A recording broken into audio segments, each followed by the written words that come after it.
What is going on, you smexy individuals? My name is Birdman778 and welcome to another thematic build video. Today I'm showing off my newest Zane build, and this is Boyo Yega.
Now, before we get into the video, I want to let you know I do make all these builds over my Twitch channel, twitch.tv/birdman778. Make sure you stop on by there to see all these awesome builds, and also check out some new Godfall content that's going to be happening as of tomorrow, which is November 11th.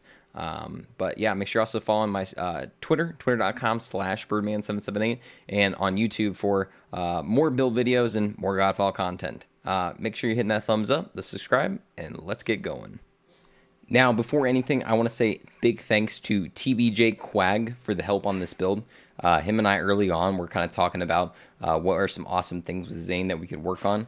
And I kind of presented this idea and helped me kind of like shape it up a little bit. So big thank you to him. Check him out on Twitch, twitch.tv/TBJ_Quag, and the same thing on Twitter.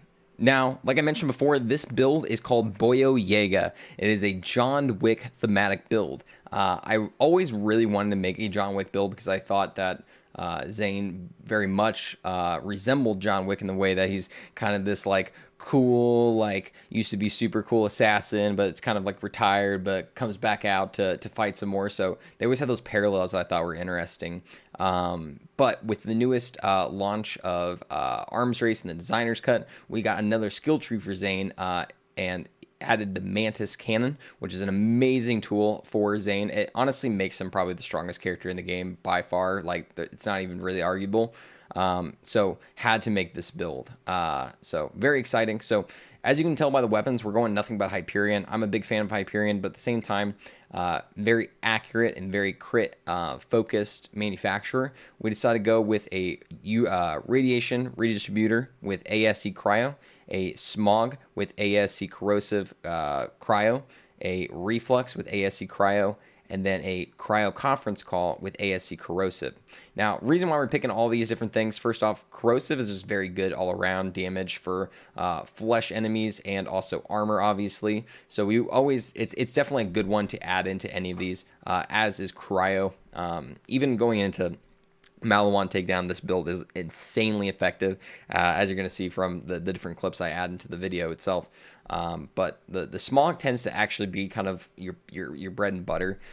Pretty much anytime you shoot at a crit spot on any enemy, you're going to see the health bar just absolutely just flatten out. Really not much about it. Redistributor is really good for mobbing, especially when enemies are close by. If you're hitting that crit spot, the chaining effect that it's going to create is going to just absolutely decimate everybody. Same thing with the reflux, essentially, but this one you can obviously get more body shots in instead of having to just focus on the crit. But regardless, it's going to just absolutely decimate. And then the conference call is going to be a really good heavy hitting weapon.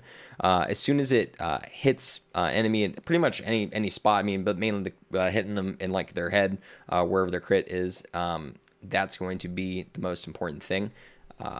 Because the conference call actually recently got a really big buff, and obviously with Zane's newest tree, this weapon is absolutely a monster. And it kind of feels like the old Borderlands days with Zero. So it's pretty awesome. Now, down to the equipment, we're using a Rico shield with ASC Corrosive. Reason why we're using the Rico is because we get all those reflect chances.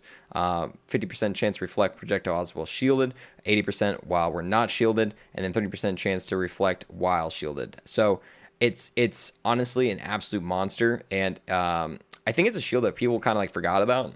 That has a lot of effect, but Zane himself is able to keep his health up really well with Salvation, especially with just the amount of kill skills that he's going to be activating with this build. So I think the Rico pairs really nice. And also thematically, it always feels like John Wick, like no matter what, like kind of these giant fights he goes through, bullets are just bouncing off of him, like he just cannot be touched. So Zane kind of reflects that same kind of mentality, I would say. I don't know, just like he's kind of a cool dude. But the class model we're using for this is a Executor. Now, the Executor is a comm that recently got a really big buff. Kill skills, whenever Zane kills an enemy, he gains increased accuracy, handling, crit damage, status effect damage, and status effect chance. This is absolutely just so big with his most recent tree, because, again, anytime you point at someone and shoot him in the crit, like, they're going to die. The one we have has Hyperion Weapon crit, shotgun damage, action skill damage. Obviously, that's going to help out our Mantis and our Sentinel. The shotgun damage is going to help out the latter two weapons in our tree, and then the Hyperion Weapon crit is just going to benefit everything. We're using a recurring Hex, just a really solid grenade for Zane, just for the fact it also can get crit hits, so definitely going to get a lot of damage out of that, plus the ASC Corrosive to add on. And then Icebreaker Victory Rush with SMG damage, movement speed, and mag size to kind of, again, get that John Wick-esque-ness, but also the fact that as you're going to see in our tree, we're going to have an ability that gives us that almost cryo-like effect that's going to let us really get a lot of damage off on people. Now, let's head on over into our skill tree and see how that helps. So as you can see in our skill tree, we are heavy into purple, blue, a little bit in green, and only like a couple points into red. Let's start with purple. Pretty much, I mean, maxed out on pretty much what I would consider all the key skills for Zane if you're using the Mantis cannon. Mana focus, going to get all that accuracy and handling. You're going to be, I mean, it's going to be airtight, like reticle.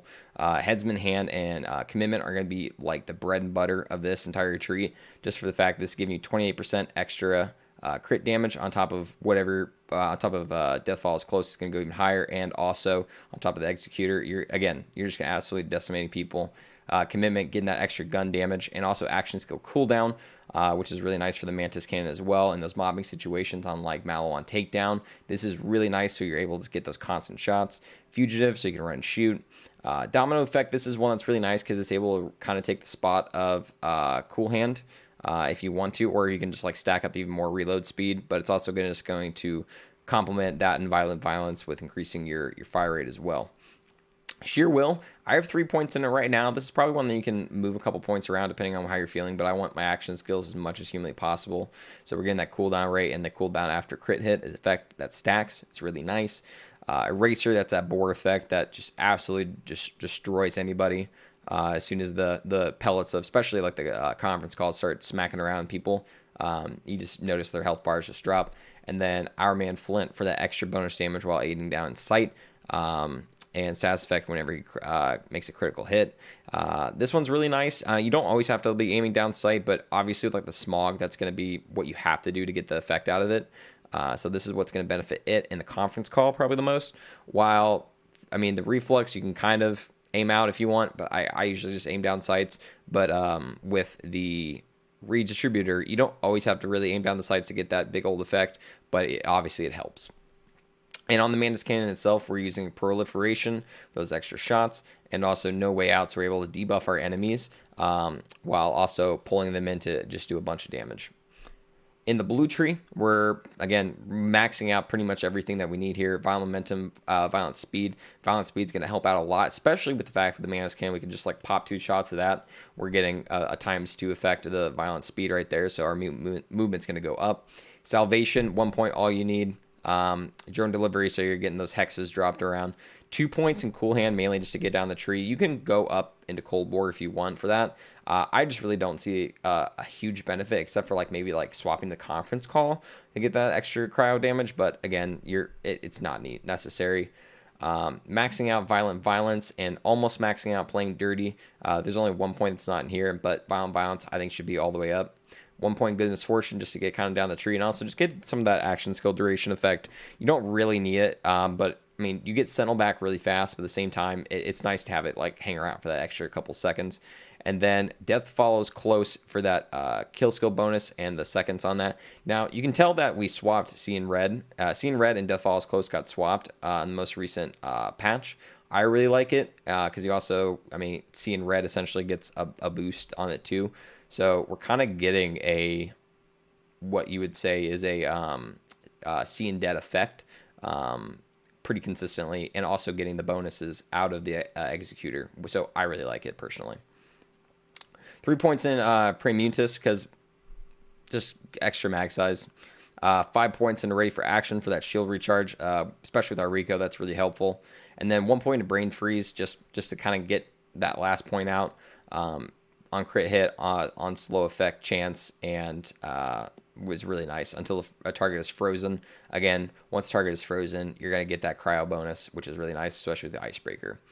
Now, we're on M11. This is something new. We're able to just go to M11, not really have to worry about any of the modifiers. I will say, though, I kind of miss Speed Demon, so this is definitely a build that you could go on an M10 and be fine, but I think M11 is perfect for it regardless.